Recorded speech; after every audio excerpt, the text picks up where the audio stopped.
Hello everyone, lumbar spine series के इस नए एपिसोड में आपका स्वागत है। हमारे जो व्यूअर्स इस चैनल के पहले के एपिसोड देख चुके हैं, शियाटिका, स्लिप डिस्क या फिर L4, L5, S1 वाले, उन्होंने एक बात जरूर नोटिस की होगी कि हर प्रॉब्लम के पीछे कहीं ना कहीं लंबे समय तक बैठे रहना एक मेजर कल्प्रिट बन जाता है। और अगर आप भी रोज 8 से 10 घंटे डेस्क पर बैठकर काम करते हैं या कार में लंबा कम्यूट करते हैं या सिंपली टीवी के सामने कंफर्टेबली बैठकर वीकेंड गुजारते हैं, तो ये वीडियो आपके लिए है। अब आप सोच रहे होंगे कि मैं तो सिर्फ कंफर्टेबली और सपोर्ट लेकर बैठा होता हूँ, am I really harming my spine? तो बैठने का कंफर्ट स्पाइन के लिए कब डिस्कंफर्ट बन जाता है, ये मैं आपको आज एक्सप्लेन करूंगा।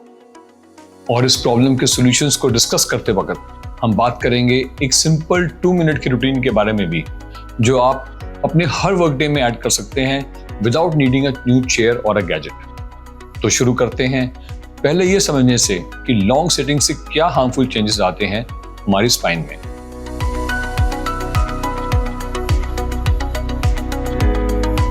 सब जानते हैं कि स्पाइन जो है वो एक फ्लेक्सिबल स्ट्रक्चर है with so many joints and so much mobility.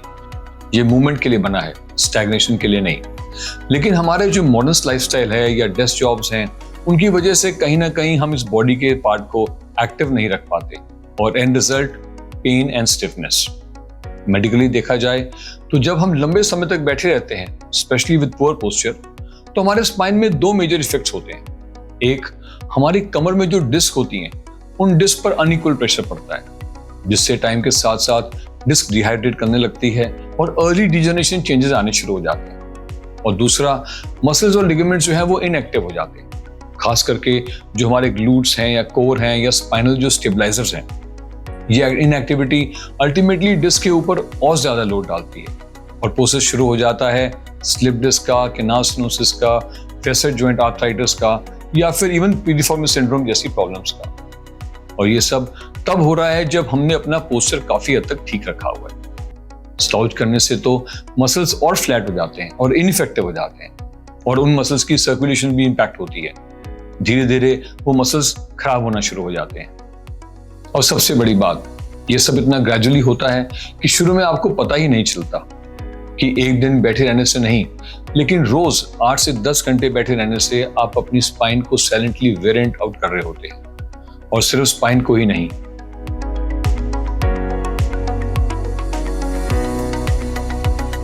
लंबे बैठे रहना, चाहे आप कितने भी कंफर्टेबली क्यों ना हो, पूरे शरीर के लिए हार्मफुल है। लॉन्ग सिटिंग डायरेक्टली कोरिलेट करता है वेट गेन से, बेली फैट एक्यूमुलेशन से, इंसुलिन रेजिस्टेंस से, जो आगे चलकर टाइप 2 डायबिटीज और मेटाबॉलिक सिंड्रोम तक ले जा सकता है। रिसर्च ये भी कहता है कि जो लोग दिन में 8 घंटे से ज्यादा बैठते हैं, खास करके बिना फिजिकल ब्रेक्स के, उनमें हार्ट डिजीज, ब्लड प्रेशर और अर्ली मोर्टेलिटी का रिस्क भी बढ़ जाता है। तो स्पाइन के साथ साथ ये पूरे बॉडी का लाइफस्टाइल इमरजेंसी है, जो आज नहीं तो कल हर किसी को इम्पैक्ट करेगा। तो कैसे पहचाने कि इसने अपना असर दिखाना शुरू कर दिया है?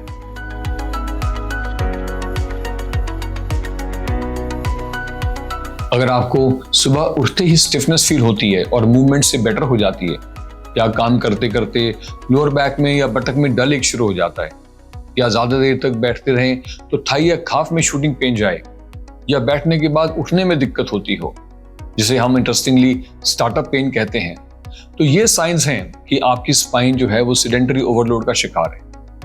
अगर कोई आईटी प्रोफेशनल जो हर दिन 9 घंटे लैपटॉप पे काम करता है और वो मुझसे कहता है कि डॉक्टर साहब कमर में हल्का दर्द है लेकिन स्टैंडिंग या वॉकिंग में वो ठीक हो जाता है, तो मैं समझ जाता हूं कि it is early discogenic back pain due to prolong sitting. तो क्या एक अच्छी कुर्सी लेने से प्रॉब्लम सॉल्व हो सकती है?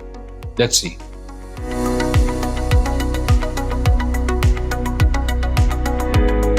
बहुत लोग सोचते हैं कि मैं तो एडजस्टेबल चेयर यूज करता हूं तो मुझे प्रॉब्लम नहीं होगी। तो सच ये है कि and as surprising it is may sound कि even the best ergonomic chair can't fix the damage caused by prolonged sitting. Ergonomics is all about delaying strain, not eliminating it. मतलब कि कोई भी posture, even if it's ideal posture, अगर ज्यादा देर तक hold किया जाए तो स्पाइन पर लोड पड़ता ही है। So if you're using an expensive chair but still sitting for more than 6 hours without break, you're still at risk. और अगर आप लो बैक सपोर्ट यूज कर रहे हैं लेकिन लोअर एब्डोमिनल मसल्स या कोर मसल्स एक्टिव नहीं है, तो वो सपोर्ट सिर्फ टेम्पररी रिलीफ दे रहा है, लॉन्ग टर्म बेनिफिट नहीं। तो क्या स्टैंडिंग डेस्क या रिक्लाइनर्स है सोल्यूशन इसका? देखिए, स्टैंडिंग डेस्क हेल्प तो करता है, but only if use correctly. अगर आप पूरा दिन खड़े होकर काम करेंगे, दैट इज ऑल्सो हार्मफुल। ये अपने आप में एक बड़ा टॉपिक है, लेकिन अगर आपके पास मॉड्यूलर डेस्क है तो एक आइडियल फॉर्मूला हो सकता है कि 25 मिनट तक बैठें, 10 मिनट तक स्टैंडिंग डेस्क पे काम करें, 1-2 मिनट स्ट्रेच करें और फिर रिपीट करें। रिक्लाइनर्स की बात करें तो वो भी थोड़े देर के लिए रिलैक्सिंग होती हैं, लेकिन ज़्यादा देर तक उसमें भी लॉस ऑफ लंबर लॉर्डोसिस हो जाता है, फैसेट जॉइंट पे प्रेशर पड़ता है और पैसिव ओवरलोड हो जाता है। तो फिर क्या है सोल्यूशन?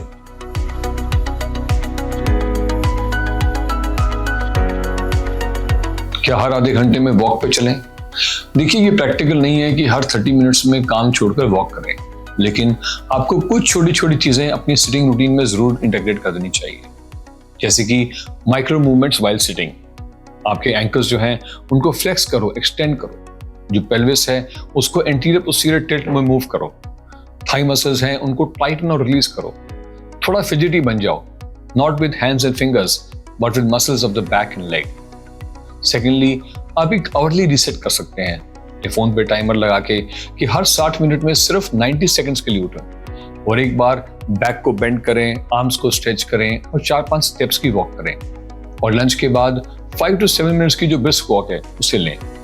ये ना ही सिर्फ आपके पोस्ट मील इंसुलिन स्पाइक को कंट्रोल करता है, बल्कि पोस्चर रिलेटेड पेन स्पाइक को भी कंट्रोल करता है।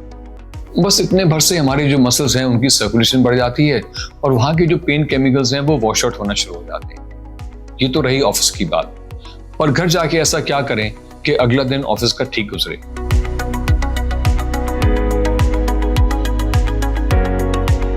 ऑफिस के अलावा घर आने के बाद try to include daily mobility drills in your routine, specially cat cow, child's pose या थोरेसिक एक्सटेंशंस।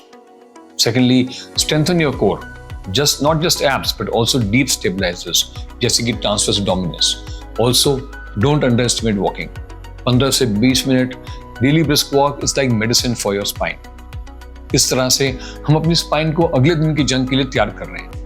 अगर आपको भी सिटिंग की वजह से बैक पेन महसूस होता है and you are finding this information useful, then do share this video in your office और your extended family WhatsApp group, जहां ऐसे लोग हैं who might be spending too much time sitting। ये उनकी डेली लाइफस्टाइल में एक स्मॉल बट इंपॉर्टेंट शिफ्ट ला सकता है।